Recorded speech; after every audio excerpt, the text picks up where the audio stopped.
Welcome to the Red Zone. I'm your host, Little Red Riding Hood.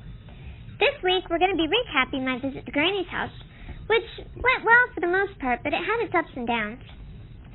I'm probably going to be getting in trouble for saying this, but I didn't exactly get permission to visit my Granny's that day. But I heard she was sick, and I wanted to help, so off I went. Anyway, along the way I met a wolf who looked scary at first, but the magic in the forest told me that he wasn't something to be afraid of. So I continued on looking for my herbs that I needed. Wolf ended up saving me later from a woodsman who had also been following me. Which reminds me, I need to get my coat cleaned. Wolf's blood is still all over it after he rescued me.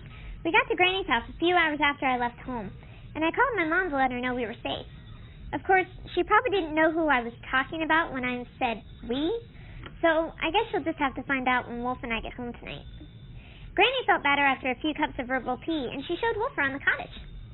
He's quite the hunter, and caught the meat that Granny needed to make us some soup.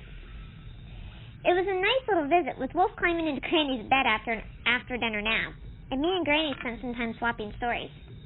My friend Goldie told me a good story the other day about some bears that she knows. She's pretty brave to be friends with bears, but then again, I'm friends with a wolf now, so maybe I'm brave too. The night ended with Granny ushering us out to go home before it got too dark. But with Wolf protecting me, I wasn't afraid. We got home just in time to see the moon rise. Since Wolf and I had become good friends, I invited him to have his own bed in my room. But just between us, I liked the idea of having him near. The woods scare me now after that experience with the woodsman, and Wolf sensed him before I did. It's nice to know I have a friend who can keep me safe nearby. And in exchange, I'll make sure Granny makes him plenty of squirrel soup. I'm sure Wolf has a different view of how we met today, and maybe one day he'll share it with me. I've heard if you listen hard enough, wolves talk, and only those that truly love them will ever understand. Until next time, this is Red with the Red Zone signing off. Catch you later.